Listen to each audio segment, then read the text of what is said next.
The legendary Beatles grew up just down the road from the site of this week's Open Championship, the Royal Liverpool Golf Club, which has been a hard day's night for many of the players, like Tiger Woods. But Rory McIlroy is putting on a classic performance, one the classic rockers could write songs about. All you need is love? Well, McIlroy, all he needs is a club. Every one of them has been working this week. It looks like the fans could use a yellow submarine today. Very soggy over there in England. Rickie Fowler was absolutely on fire. Oklahoma State grad made 7 birdies in his first 12 holes. There's one to get to 11 under. Then on 12, gets him a share of the lead with Rory McIlroy, but it didn't last long. Rory was ho-hum until number 14 here. He buried a long birdie putt to get to 13 under par. How did Tiger Woods do today, you ask? Well, not so great. He is in this bush, and I have no idea where his golf ball is. Neither does he. He shot one over. He can't even see Rory McIlroy. Ricky can. Check out this amazing play out of the bunker. It's more of a crater. Those things are huge. Puts it a few inches away. Both of the majors this year, top 5 for him. Only player to do that. Rory closes strong. Eagle on 16. Dead center of the cup. And then on 18, another eagle to put some distance between him and Ricky. Ringo Starr would love that. Rory way out in front. He set the 54-hole record for the lowest score at this tournament. He's followed by Rickie Fowler, Sergio Garcia, and Dustin Johnson. Tiger Woods nowhere close to contending. He's 19 shots behind Rory at 3 over par. Can anyone catch Rory? Those eagles are going to make it tough. The finish speaks for itself. And then there's this crazy story from BBC reporter Andrew Cotter. 10 years ago, when Rory was a teenager, Rory's dad and 3 of his friends placed a legal bet at 500 to 1 odds that his son would win the Open Championship before he turned 26 years old. Rory is 25, so if he wins tomorrow, the 400 euros the men bet a decade ago will earn dear old dad over $341,000 by tomorrow evening. I need to get my daughter some clubs.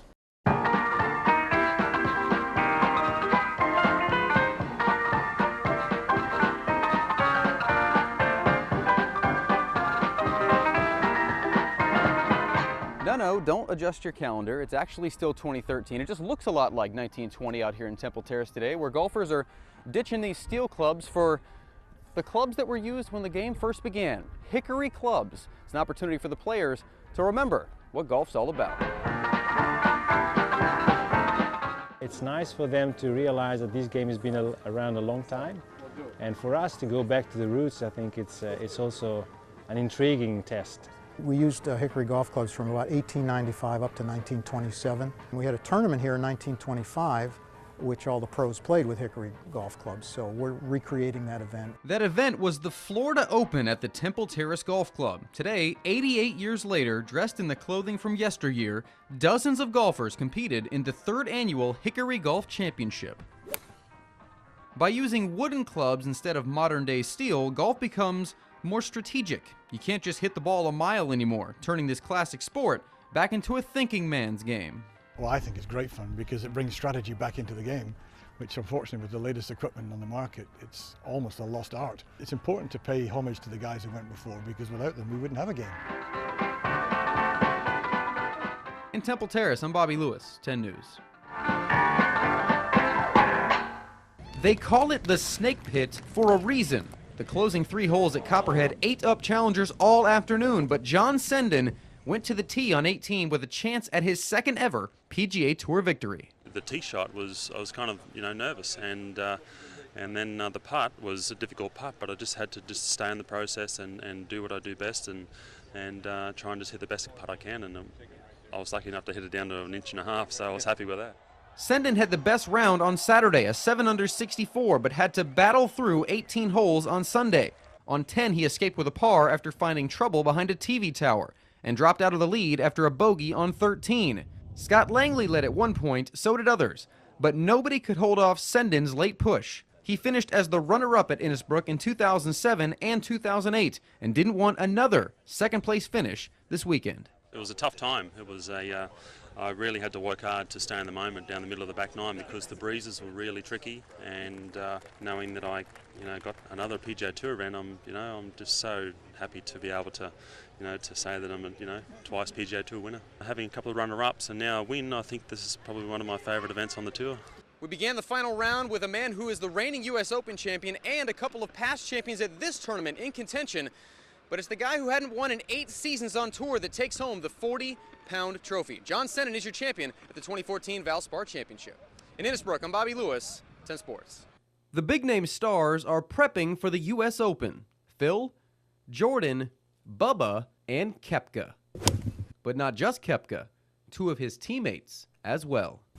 Yeah, it's very rare, and I think there are only, a couple of teams in the entire country that, that had that happen. I was really happy for Chase and Trey. It was good to see all of us have a chance to play in the Open. A trio of bulls have the U.S. Open in sight. Trey Valentine, Chase Koepka, and Richard James each posted low rounds at their local qualifiers, and now it's on to sectional qualifying and maybe a berth in the U.S. Open. Yeah, I think I'm gonna be a little bit nervous, but at the same time, I feel like I belong there. That's what I practice for every day, work hard for, is to give myself that opportunity to go there and hopefully, get the job done at sectionals and go to the Open. Over 10,000 golfers started this journey, and it's already been whittled down to about 500. And now these bulls are just 36 holes away from seeing their dream come true. Now, playing in the U.S. Open would be awesome, but they say doing it together would be even better. I think what we're doing is kind of special. I don't know how many other teams have 3 guys qualifying for U.S. Open, so just gonna have fun, and I definitely think we're gonna do well. Each of them have, what it takes to get through. I want a USF bull sitting in the U.S. Open, here in a month.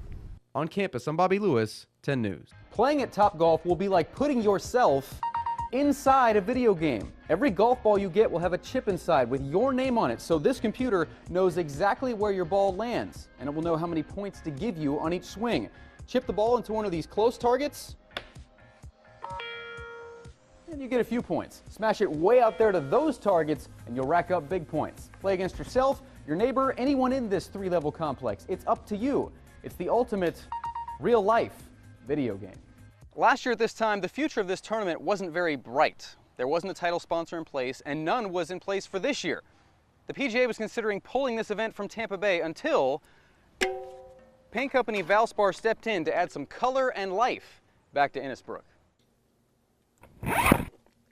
3 years ago, there was nothing here.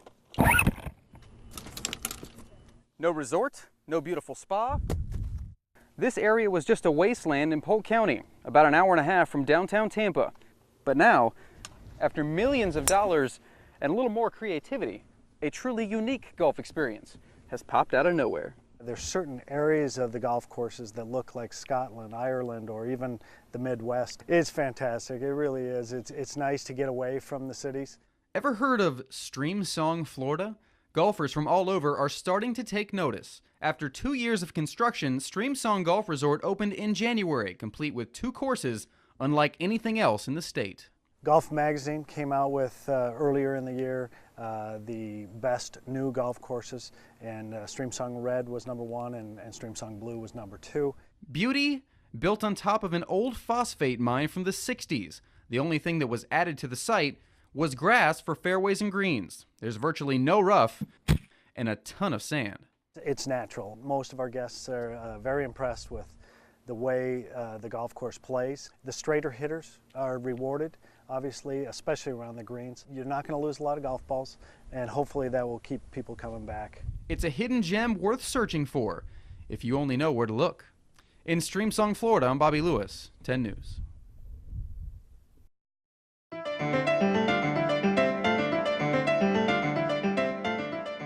What I noticed the most about #1 that's so obvious from where we're standing is how drastic the elevation change is from the tee down to the fairway. It's about 320 to get in the bunker. This is 193 to the middle of the green. And obviously 193 for these guys is a 6-iron. So again, there's really maybe not a lot of advantage for trying to fly it over that bunker like we talked about back on the tee. You like this hole?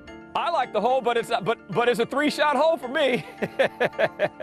It's a 3-shot hole for most of us regular guys, but number 5 forces even the pros to lay up because of one very unique feature. This is number 5. This is a 605-yard par 5.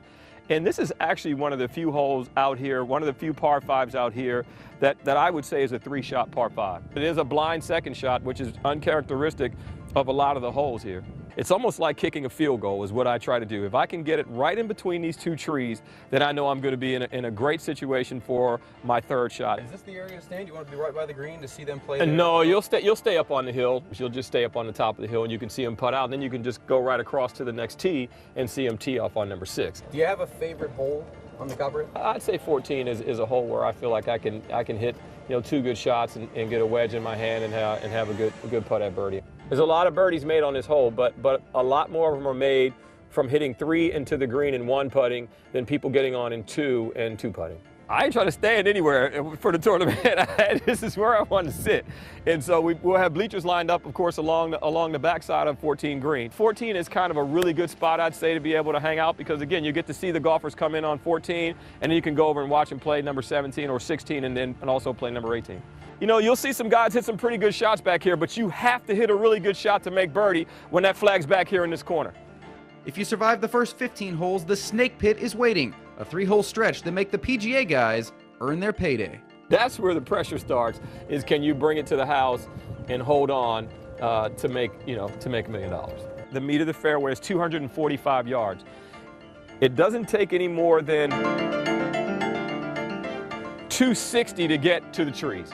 So again, 20 more yards ahead of where you are, and you're in trouble. You don't want to flirt around and hit driver and run it through the fairway up in the trees, or try to do something crazy and cut off too much down that right side and leak it a little bit right and get it wet. It's a very challenging hole. It's not a risk-reward kind of hole. It's a play it safe off the tee, and then if you're able to get aggressive on your second shot into the green, then fine. But there's no real aggression that you should be trying to do standing on this tee box. This tournament has been won and lost on this hole. These aren't the only tough holes on Copperhead, but 4 that you must see during the Valspar Championship. Kevin Strillman played them at 1 under par last year in his final round, a big reason why he held the trophy on Sunday. No, it really felt like an average round. There was nothing to suggest that it was going to be anything out of the ordinary. But then on the second hole, it became extraordinary. Never in my wildest thoughts did I ever think that someone would have 2 holes in one round. We've had plenty of members that get holes in 1, but never close to 2. At Lake Jovita Country Club, congratulations. Everyone knows Rob Wenning. He is signing autographs if you'd like one. It's hard to hide after pulling off something that most golfers can only dream of. 2 holes in 1 during the same round of golf. It just shocked me. It just went in the cup and it was like, oh my God, what just happened? I think we were just numb. We couldn't even believe he did it. The odds are just astronomical. As a matter of fact, the odds were 1 in 67 million, I think, of having 2 hole-in-ones in one round. Rob aced the 190-yard second hole, his 5th career hole-in-one. That felt pretty good. And then on 13, he did it again. It was right at the cup. It was a 9-iron and had nice trajectory, and I actually yelled, "Go in the cup."